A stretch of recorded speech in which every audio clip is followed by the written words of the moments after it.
حضرت ذوالقرنین رضی اللہ تعالیٰ عنہ، اللہ تعالیٰ نے انہیں زمین میں اقتدار دیا تھا۔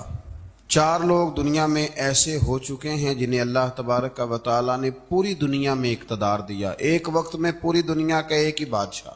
2 مسلمان تھے، 2 کافر۔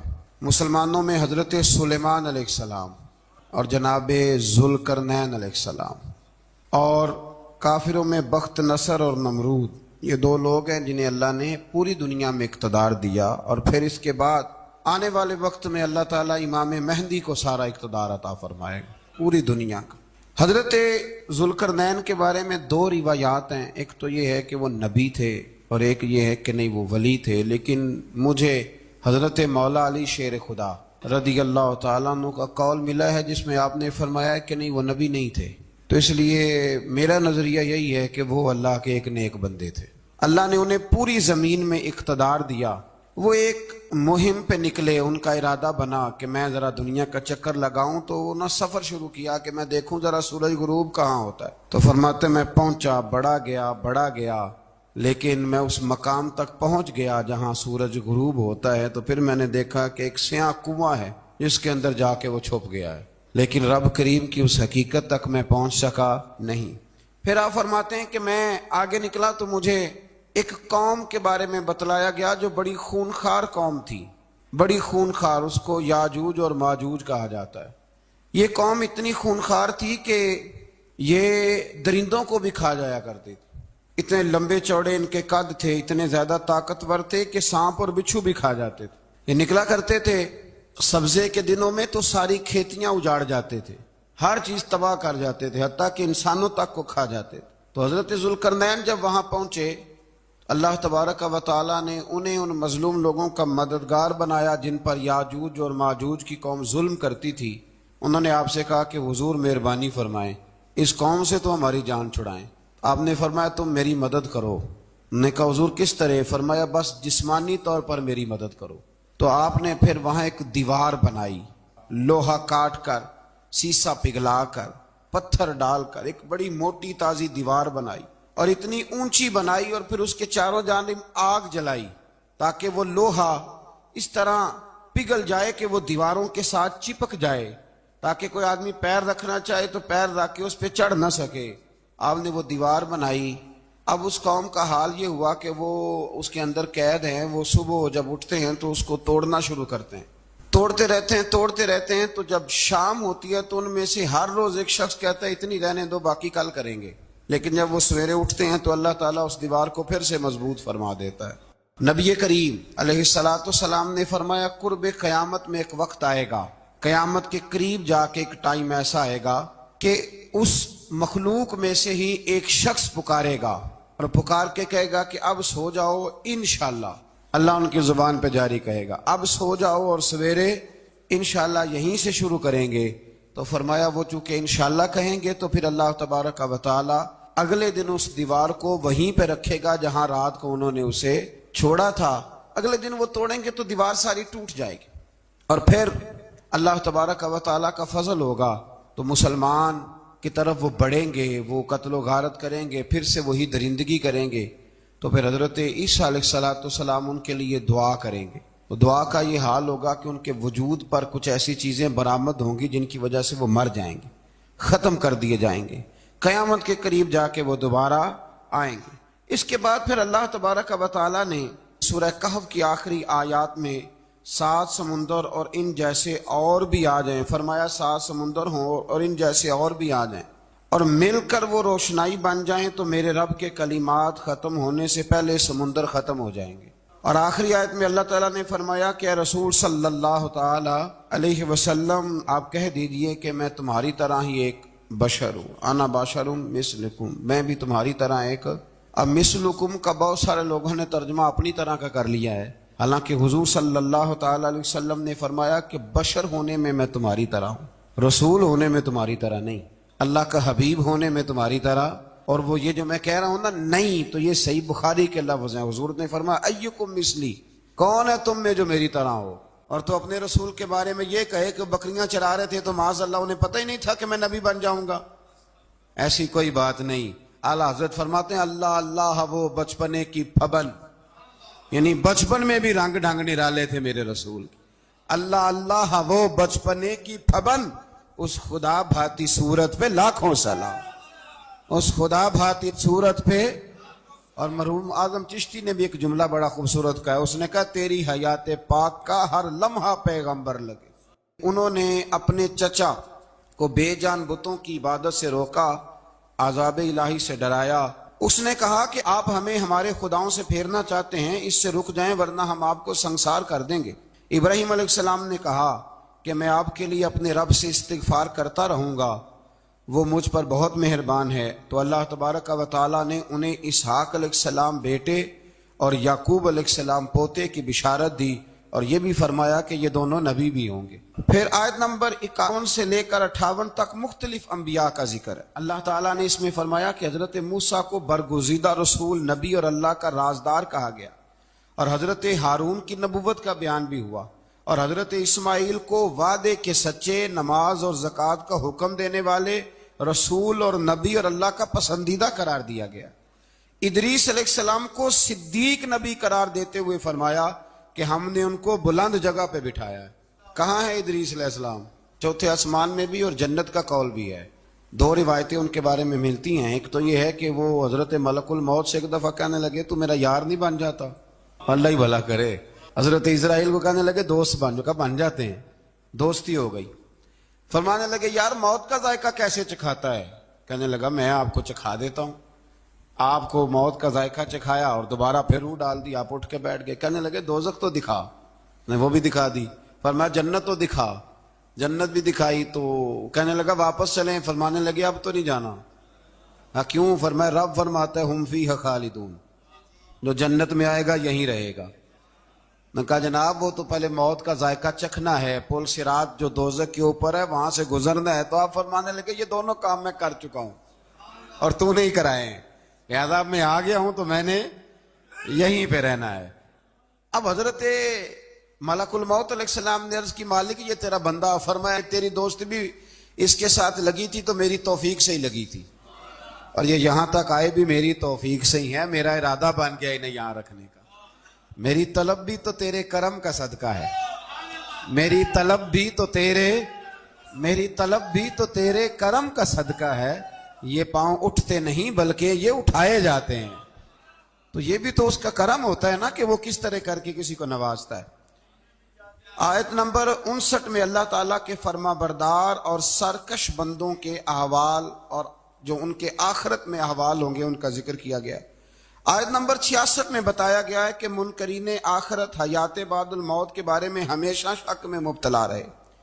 انہیں یقین ہونا چاہیے کہ مرنے کے بعد دوبارہ وہی خالق زندہ کرے گا جس نے پہلی بار بغیر کسی نام و نشان کے پیدا. آیت نمبر 76 میں بتایا کہ جو لوگ گمراہی میں مبتلا ہیں ان کے ابتلا میں اضافے کے لیے مہلت کی مدت بڑھا دی جاتی، اور جو ہدایت یافتہ ہیں ان کو مزید استقامت نصیب ہوتی ہے. اللہ کے ہاں ثواب اور انجام خیر کے اعتبار سے باقی رہنے والی نیکیاں سب سے زیادہ بہتر. ایسی نیکیاں کریں جو باقی رہیں ہمیشہ. کیا کہتے ہیں؟ صدقہ جاریہ. آیت نمبر 81 میں فرمایا کہ مشرکین اس امید پر اللہ کے سوا معبودان باطل کی عبادت کرتے ہیں کہ مشکل میں ان کی مدد کریں گے. فرمایا ہرگز نہیں، وہ ان کے دشمن بن کے عبادت کا انکار کریں گے. آیت نمبر 88 میں بتایا کہ کفار نے اللہ کی طرف اولاد کی نسبت کر کے نہایت سخت بات کی. یہ تو اتنا سنگین جرم ہے کہ اس سے آسمان پھٹ پڑے، زمین شک ہو جائے اور پہاڑ ریزہ ریزہ ہو جائیں. مزید فرمایا کہ آسمان اور زمین میں جو کوئی بھی ہے سب اللہ کے حضور بندے بن کے حاضر ہوں گے. آیت نمبر 97 میں فرمایا جو لوگ ایمان لائے اور نیک کام کیے عنقریب رحمان لوگوں کے دلوں میں ان کی محبت پیدا فرما دے. یہ جو شرک والا معاملہ ہے نا یہ بڑا سادہ سا ہے. کچھ لوگ آج نئے فلسفی اٹھے ہیں تو وہ کچھ عجیب و غریب سی باتیں دہریوں جیسی کرنے لگے ہیں، اور بعض مضامین ہم دیکھتے ہیں تازے جو چھپتے ہیں ان کے اندر بھی وہ اشارتاً کنایاتاً مذہب کی بنیاد پر تقسیم نہیں ہونی چاہیے، انسان بحیثیت انسان قابل تکریم ہے. تو ایک بات سمجھ لیں کہ جو مکان کی رجسٹری آپ کے نام ہے اگر کوئی اور دعویٰ کرے اس کا تو آپ کو برداشت ہے؟ یہ ہو نہیں نہ سکتا میاں. ملک میں وزیر کئی ہو سکتے ہیں پر وزیر اعظم ایک ہوتا ہے، اس کو سمجھ لیں۔ تو جب اللہ کی توحید میں کو کسی کو شریک ٹھہراتا ہے تو وہ بہت بڑا جرم کرتا ہے، وہ بہت بڑا جرم کرتا ہے۔ یوں سمجھ لیں کہ جیسے آپ کی 5 مرلے کی زمین پہ کوئی آ کے قبضہ کرے، اسے مار دینے کو دل کرتا ہے۔ اس لیے یہ ساری زمین رب کریم کی ہے، آسمان و زمین کا خالق اور مالک۔ تو شرک ناپسندیدہ بات، ناپسندیدہ۔ سورہ طٰہٰ شروع ہوتی ہے۔ اس سورہ طٰہٰ میں نبی پاک صلی اللہ تعالی علیہ وسلم کو رب کریم نے فرمایا کہ محبوب قرآن اس لیے نازل نہیں کیا تھا کہ آپ مشقت میں پڑ جائے۔ نبی کریم لمبی لمبی نمازیں پڑھتے تھے، لمبی لمبی۔ تو قرآن مجید نے کہا طٰہٰ ما انزلنا علیک القرآن لتشقیٰ، محبوب قرآن اس لیے نازل نہیں کیا کہ آپ مشقت میں پڑ جائیں۔ حضور لوگوں کو بڑی جد و جہد کے ساتھ دین کی طرف بلاتے تھے، تو کہا محبوب قرآن اس لیے نازل نہیں کیا تھا کہ آپ مشقت میں پڑ جائیں، آپ تو مشقت کرنے لگ گئے۔ وہ یا رب اپنے محبوب کو کہہ رہا ہے، جیسے سورہ مزمل میں بات ہوئی نا کہ محبوب تھوڑا آرام بھی فرما لیا کر، محبوب تھوڑا آرام بھی فرمائے۔ پھر فرمایا کہ یہ قرآن نصیحت کے لیے نازل ہوا ہے، اور اللہ ظاہر و باطن سب کو جانتا ہے، اور وہ وحدہ لا شریک ہے، اور سارے اچھے نام اسی کے ہیں۔ آیت نمبر 10 میں فرمایا کہ مدین سے واپسی کے سفر کے دوران موسیٰ علیہ السلام اس واقعے کا بیان کیا کہ وہ اپنی جگہ پر رکے ہوئے تھے، تو وہیں انہیں غیب سے ندا آئی کہ موسیٰ میں آپ کا رب ہوں، آپ وادی مقدس میں ہیں تو ادباً اپنے جوتے اتار دیجئے، میں نے آپ کو چن لیا ہے، میرے پیغام وحی کو توجہ سے سنیے، میں اللہ وحدہ لا شریک ہوں، میری بندگی کیجیے، میری یاد کے لیے نماز قائم کیجیے، قیامت آنے والی ہے، اسی کی طرف آپ توجہ فرمائیے۔ اسی موقع پر آپ کو جو معجزات عطا کیے گئے ان کا بھی ذکر ہے، اور وہ ہم پیچھے بہت ساری جگہوں پہ اس کا ذکر کر آئے کہ اللہ تعالیٰ نے ان کو ایک ایسا عصا عطا فرمایا تھا کہ وہ ایک دم میں ہی بہت بڑا اژدہا بن جایا کرتا تھا، اور پھر حضرت سیدنا موسیٰ علیہ السلام اپنا ہاتھ گریبان میں ڈال کے نکالتے تھے تو آفتاب کی طرح روشن ہو جاتا تھا۔ اقبال کہتے ہیں یدے بیضا لیے بیٹھے ہیں اپنی آستینوں، یدے بیضا لیے، چمکتے ہوئے ہاتھ ہیں ان کے، تو یہ اپنی آستینوں میں چھپا کے بیٹھے ہیں۔ پر اقبال نے یہ ولیوں کے لیے کہا ہے، نہ پوچھ ان خرقہ پوشوں کی، ارادت ہو تو دیکھ ان کو، ارادت ہو تو محبت کے ساتھ دیکھ، تنقید کے ساتھ تو پتہ ہے پھر بندے کو کوئی شے نہیں ملتی، آنکھیں گونگ ہو جاتی۔ ارادت ہو تو دیکھ ان کو، یدے بیضا لیے بیٹھے ہیں اپنی آستینوں میں۔ پھر اللہ تعالیٰ نے نا حضرت موسیٰ علیہ السلام کو حکم دیا تھا کہ فرعون کو دعوت دیں، تو حضرت موسیٰ نے دعا مانگی جو آیت نمبر 25 اور 28 میں موجود ہے، رب اشرح لی صدری ویسر لی امری واحلل عقدۃ من لسانی یفقہوا قولی، اے میرے رب میرے لیے میرا سینہ کھول دے، میرے لیے میرا کام آسان کر دے، میری زبان کی گرہ کھول دے تاکہ وہ لوگ میری بات کو سمجھ سکیں۔ یہ آپ نے دعا فرمائی، اور آگے جا کے مزید آپ نے التجا کی کہ میرے خاندان میں سے میرے بھائی ہارون کو اس مشن میں میرا وزیر بنا دے تاکہ مجھے تقویت ملے، اور اسے میرا شریک کار بنا دیجیے۔ اللہ تعالیٰ نے ان کی اس دعا کو قبول فرما لیا۔ آیت نمبر 38 سے حضرت موسیٰ علیہ السلام کی پیدائش کا ذکر ہوتا ہے، اور یہ تقریباً آیت نمبر 76 تک چلتا ہے۔ واقعہ آپ نے پہلے بھی سنا ہوا ہے، اپنے لفظوں میں میں بھی عرض کیے دیتا ہوں۔ فرعون کو اس نے وہ خواب دیکھ لیا تھا کہ ایک ستارہ اٹھے گا اور پھر وہ گرے گا تو میری ساری سلطنت کو تباہ کر دے گا۔ نجومیوں سے اس نے پوچھ لیا، اس نے کہا کہ ایک بچہ پیدا ہوگا جو تیری سلطنت کو تباہ کرے گا۔ چاہیے تو یہ تھا کہ وہ توبہ کرتا، لیکن اس نے کیا کیا کہ اس نے بچوں کو قتل کرانا شروع کیا۔ یذبحون ابناءکم، ذبح کرا دیتا تھا تمہارے بیٹوں کو، اور بچیوں کو وہ زندہ رکھتا تھا۔ اللہ تبارک و تعالیٰ کی قدرت دیکھیے، رب بڑا ہی کریم ہے۔ آپ یقین کریں مولا کے دینے کے انوکھے ہی انداز ہیں۔ یعنی حضرت موسیٰ کوہ طور کے پاس آگ لینے جائیں تو اللہ تبارک و تعالیٰ پہلی وہی فرما کے نبی بنا لے۔ بھائی حضرت یوسف کو کنویں میں ڈالے تو رب وہاں سے نکال کے مصر کا حکمران بنا دے۔ وہ بڑا ہی بے نیاز ہے، مولا کے دینے کے انداز بڑے ہی انوکھے ہیں، وہ بڑے انوکھے انداز میں نوازتا ہے۔ تو حضرت موسیٰ جب پیدا ہوئے تو ان کی والدہ نے پتہ کیا کیا، ان کو ایک صندوق میں بند کر کے دریا میں بہا دیا۔ اب دریا میں بہتے جا رہے ہیں تو ماں تھی تو پریشان بھی ہو گئی، ان کی ہمشیرہ کو کہنے لگی ذرا دھیان رکھنا کدھر جاتے ہیں، حضرت موسیٰ علیہ السلام دریا میں بہتے بہتے نا فرعون نے نا دریا کے کنارے مکان بنایا ہوا تھا. آپ کو پتا ہے بادشاہوں کا ذوق ہوتا ہے. آج کل ہمارے جو حکمران ہیں انہوں نے اس کا نام فارم ہاؤس رکھا ہوا ہے, میرا فارم ہاؤس, اور پرانے زمانے میں لوگ ڈیرا کہتے تھے. تو اس نے بھی اس طرح کا فارم ہاؤس بنایا ہوا تھا. وہاں پہ حضرت موسیٰ علیہ السلام تیرتے ہوئے تابوت کے اندر صندوق کے اندر جا رہے ہیں. فرعون اور ان کی بیوی حضرت آسیہ بے اولاد تھیں, بڑی تڑپ تھی بیٹے کی, وہ بھی وہاں کھڑی تھی. صندوق تیرتا ہوا آیا تو فرعون نے کہا کہ جاؤ پکڑ کے لاؤ دیکھو کیا ہے. جب وہ لے کے آئے نا تو آپ کی ہمشیرہ جو نگرانی کر رہی تھی پریشان ہو گئی کہ یہ تو اس کے ہاتھ لگ گئے, یہ تو اب مار ڈالے گا. لیکن جب خوبصورت اور چمکتا ہوا بچہ دیکھا تو بی بی آسیہ کہنے لگی یہ بنی اسرائیل کا ہے ہی نہیں, یہ تو پتہ نہیں کہاں سے بہتا ہوا یہاں آ گیا ہے, تو ایسے ہی چھوڑ, یہ پتہ نہیں کہاں سے رکھ نہ لیں. تو حضرت موسیٰ علیہ السلام وہ کہنے لگا نہیں انہی کے ہیں, موسیٰ علیہ السلام اسی کے ہیں. تو آسیہ کہنے لگی تیرے تو سر پہ نا بس بھوت ہی سوار ہو گیا, ہر وقت وہی لوگ تجھے یاد رہتے ہیں, یہ پتہ نہیں کہاں سے بہ کے آیا.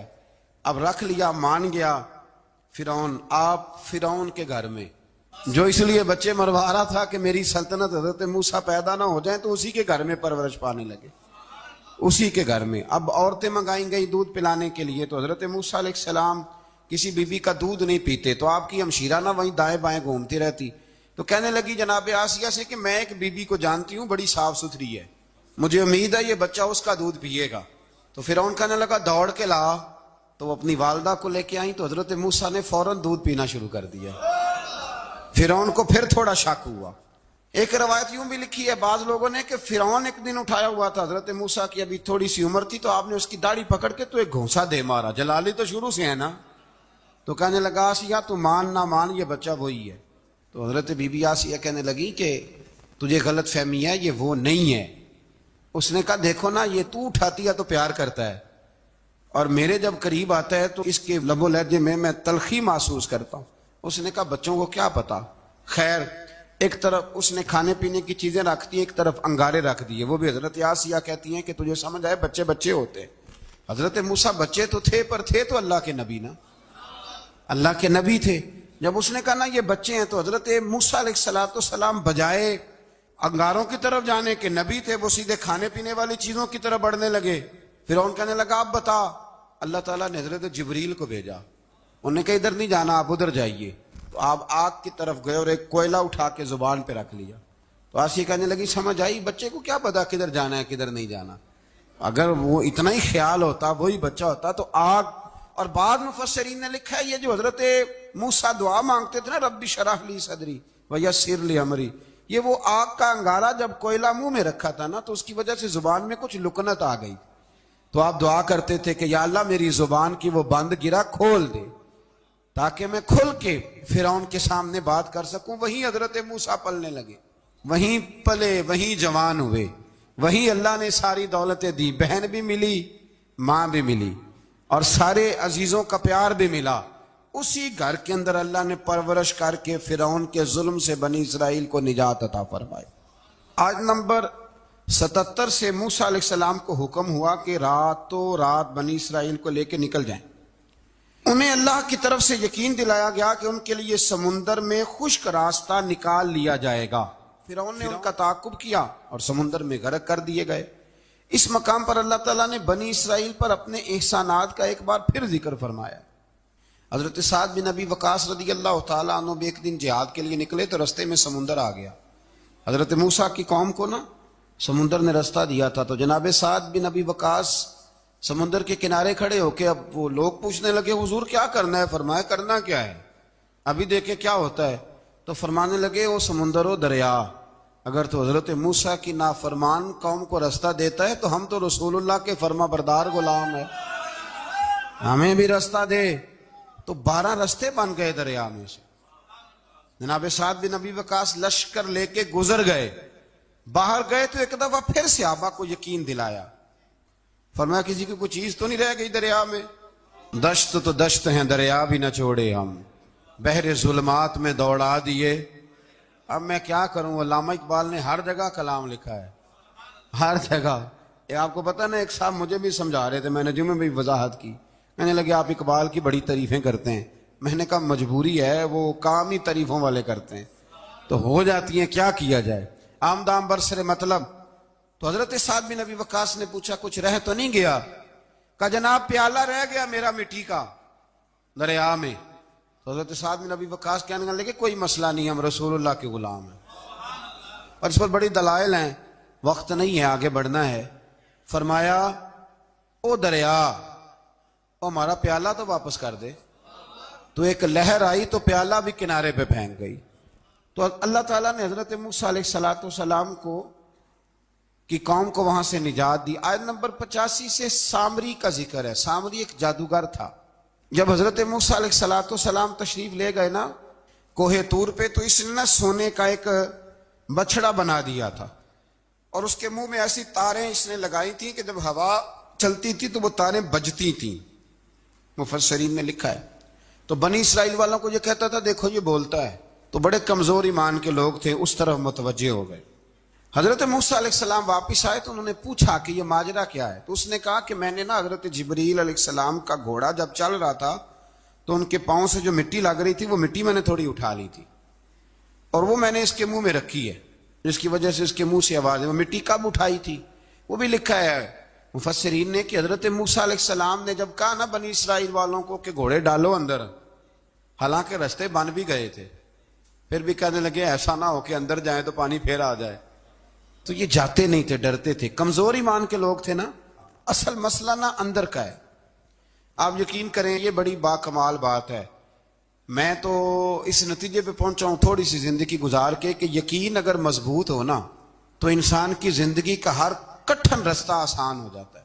لیکن جن لوگوں کے اندر مسائل بہت زیادہ ہوتے ہیں ان کے لیے بیرونی کوئی کام کرنا بھی بڑا ہی مشکل ہوتا ہے. تو یہ لوگ کہنے لگے کیسے اندر جائیں گے تو پھر نہ پانی مل جائے. تو حضرت جبریل امین آئے گھوڑی پہ بیٹھے ہوئے، انہوں نے آگے آگے گھوڑی دوڑائی. تو آگے گھوڑی دوڑی تو ان کے گھوڑے خود بخود پیچھے دوڑ پڑے. حضرت سیدنا جبریل کی گھوڑی جہاں پیر رکھتی تھی وہاں سے سبزہ اگتا تھا. سامری جادوگر تھا، حیرت انگیز چیزوں کو جمع کر لیتا تھا. اس نے وہ جمع کر کے رکھ لی اور بچڑا بنا دیا. تو حضرت موسیٰ علیہ السلام نے جب اس سے پوچھا تو اس نے یہ بات بتائی اور کہنے لگا یہ تدبیر مجھے میرے نفس نے سجائی تھی. حضرت موسیٰ نے اس سے کہا تو یہاں سے چلا جا، زندگی میں تیرے لیے وحشت کی سزا ہے اور تیری سزا کا وقت آخرت میں مقرر ہے. وحشت کا بھی عذاب ہوتا ہے کچھ لوگوں کو وحشت کا عذاب یہ ہوتا ہے، یعنی انسان ہر وقت خوف زدہ رہے. آیات بتاتی ہیں کہ اس پر کون سا عذاب ہے، اس پر ایک وحشت طاری رہے. اللہ سے دعا مانگیں اللہ تبارک و تعالی ان ساری آزمائشوں سے ہمیں محفوظ فرمائے. اسی تسلسل میں پھر قیامت اور سور پھونکے جانے کا ذکر ہے. آیت نمبر 105 سے فرمایا کہ لوگ آپ سے پہاڑوں کے متعلق سوال کرتے ہیں، آپ ان سے کہہ دیجئے میرا رب انہیں ریزہ ریزہ کر دے گا اور پوری زمین ہموار میدان کی طرح ہو جائے گی.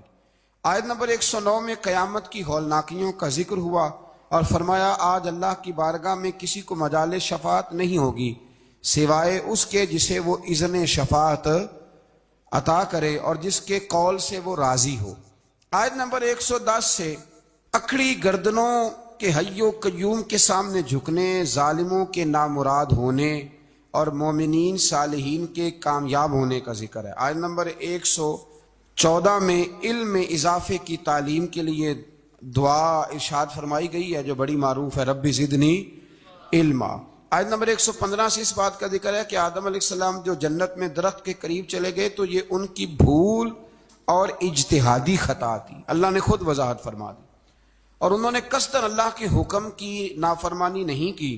آدم علیہ السلام کو جنت میں داخل کر کے بتایا کہ یہاں نہ بھوک لاحق ہوگی، نہ بے لباسی ہوگی، نہ پیاس لگے گی، نہ ہی دھوپ کی تپش محسوس ہوگی، اور یہ کہ آپ اپنے دشمن شیطان کی چالوں سے بچے رہیں گے. اس مقام پر قرآن نے اس موضوع کو پھر بیان کیا کہ شیطان نے وسوسہ ڈالا اور مخلص اور ہمدرد کا روپ دھار کر ان کو بہکایا. انہوں نے ممنوع درخت سے کھا لیا سو ان کے ستر کھل گئے اور جنت کے پتوں سے اپنے ستر کو ڈھانپنے لگے. پھر اللہ نے ان کی توبہ قبول کی اور جنت سے زمین پر بھیج دیا۔ آیت نمبر 124 سے اللہ تعالیٰ نے فرمایا جو ہماری یاد سے غافل رہے گا ہم اس کے لیے معیشت تنگ کر دیں گے۔ وَمَنْ أَعْرَضَ عَنْ ذِكْرِي فَإِنَّ لَهُ مَعِيشَةً ضَنْكًا، جو ہماری یاد سے غافل ہوگا اس کے لیے زندگی اس پر اللہ تبارک و تعالیٰ ہر وقت اپنی یاد کی توفیق عطا فرمائے۔ آیت نمبر 130 سے اللہ تعالیٰ نے ارشاد فرمایا ان کی باتوں پر صبر کیجیے، سورج کے طلوع اور غروب ہونے سے پہلے اپنے رب کی حمد کے ساتھ تسبیح پڑھتے رہیے، اور رات کے بعض اوقات میں اور دن کے حصوں میں بھی تسبیح پڑھتے رہیے، تاکہ آپ کا رب راضی ہو جائے اور آپ بھی راضی ہو جائیں۔ مزید فرمایا کہ اپنے اہل خانہ کو نماز کا حکم دیں اور خود بھی نماز پر قائم رہیں، اور نیک انجام صرف تقوی پر کاربند لوگوں کے لیے۔ لوگ کیا کہیں گے؟ لوگوں کے لیے الزام لگانا، پروپیگنڈا کرنا بڑا ہی آسان کام ہے۔ دو ہی تو کام دنیا میں آسان ہے، ایک بدگمانی کرنا اور ایک غیبت کرنا، اور اتنا مزیدار کام ہے کہ آپ ساری دیہڑی کرائیں، کوئی بندہ تھکنے کو تیار ہے، معاذ اللہ ثم معاذ اللہ سارا دن۔ اور اگر آپ کہیں کہ اللہ کا ذکر کرو، تسبیح لے لو، صرف 500 دفعہ درود شریف پڑھ لو، تو پھر کیا بنے گا؟ کام یاد آ جائے گا، بہت سارے لوگوں نکل لیں گے۔ کبھی کبھی کچھ چیزیں بڑی یاد رہ جاتی ہیں۔ ایک شاعر نے ایک شعر کہا تھا، میری تھوڑی سی شعری ذوق ہے تو مجھے دلچسپی ہے، رہ جاتی ہیں کچھ باتیں ذہن میں۔ ایک دفعہ ہمارے ایک دوست کے بارے میں کچھ پراپوگنڈا ہونے لگا، تو میں نے انہیں ایک شعر لکھ کے بھیجا، مجھے یاد تھا، میں نے ایک شعر لکھا۔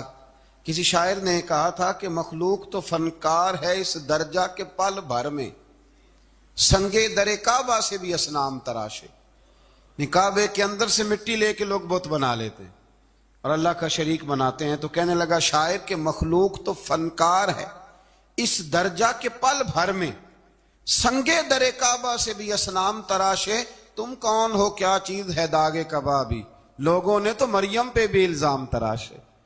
لوگ تو منٹ لگاتے ہیں، وہ جو رہی مسجد میں، پلی مسجد میں، لوگوں نے الزام لگانے کا وقت آیا تو الزام لگا دیا، سید عائشہ صدیقہ پہ لگا دیا، صدیق کی بیٹی اور صدیقہ۔ آپ سوچ سکتے ہیں کہ لوگ کہاں تک جاتے ہیں اور باتیں کہاں تک پہنچتی ہیں۔ تو یہ میرے رب کریم کا فضل اور کرم ہے کہ جناب مریم کی برات کا اعلان بھی قرآن نے کیا، اور حضرت عائشہ صدیقہ کی برات کا اعلان بھی قرآن پاک نے فرمایا، یہ بھی قرآن مجید نے فرمایا ہے۔ اور کل پرسوں بھی بات ہو رہی تھی حضرت یوسف علیہ السلام کی، تو الزام تو لگتے رہتے ہیں۔ تو میں نے اس دن بھی سوال کیا تھا، پھر دہراتا ہوں کہ غلطی کیا تھی حضرت یوسف کی؟ کبھی کنواں اندھیرا، کبھی بھائیوں کے تھپڑ، کبھی مصر کا بازار، اور ذرا سوچو تو صحیح، جب بولیاں لگتی ہیں انسان کی تو کیا حال ہوتا ہے۔ اور پھر ذرا یہ بھی تو دیکھو نا کہ جب زلیخا نے الزام لگایا تو پھر کیا حال ہے، اور پھر 12 سال کی جیل پر رب فرماتے ہیں شانیں میں نے یوسف کو ہی عطا فرمائی ہیں۔ تو حضرت مریم سلام اللہ علیہا جب وہ بیٹا لے کے گئی ان کے پاس، تو انہوں نے کہا یہ کہاں سے آ گیا؟ آپ فرمانے لگی میں نے تو چپ کر روزہ رکھا ہوا ہے، اسی سے پوچھ لو یہ کہاں سے آیا ہے، یہی بتائے گا۔ پنگوڑے میں تھے حضرت عیسیٰ علیہ السلام، پنگوڑے میں۔ تو قرآن مجید کہتا ہے کہنے لگے قال انی عبد اللہ، حضرت عیسیٰ بولے اور بول کے کہنے لگے میں اللہ کا بندہ ہوں، اور آتانی الکتاب، خالی نہیں آیا، کتاب ساتھ لے کے آیا ہوں، وجعلنی نبیا، اور اس نے مجھے نبی بنا کے بھیجا ہے۔ تو حضرت عیسیٰ علیہ السلام پنگوڑے میں ہیں تو کلام فرما رہے ہیں، اپنے نبی ہونے کا اعلان فرما رہے ہیں۔ اب اس بندے کے قریب جا کے اس سے سوال کرنے کو دل نہیں کرتا جو نبی پاک کے بارے میں کہتا ہے 40 سال کے بعد نبی بنے۔ یہاں پنگوڑے میں حضرت عیسیٰ کلام کریں، پنگوڑے میں، اور وہ پنگوڑے میں کہے میں نبی ہوں، اور تو اپنے رسول کے بارے میں یہ کہے کہ بکریاں چرا رہے تھے تو معاذ اللہ انہیں پتہ ہی نہیں تھا کہ میں نبی بن جاؤں گا۔ ایسی کوئی بات نہیں۔ اعلیٰ حضرت فرماتے ہیں اللہ اللہ وہ بچپنے کی پھبن، یعنی بچپن میں بھی رنگ ڈھنگ نرالے تھے میرے رسول۔ اللہ اللہ وہ بچپنے کی پھبن، اس خدا بھاتی صورت پہ لاکھوں سلام، اس خدا بھاتی صورت پہ۔ اور مرحوم اعظم چشتی نے بھی ایک جملہ بڑا خوبصورت کہا ہے، اس نے کہا تیری حیات پاک کا ہر لمحہ پیغمبر لگے۔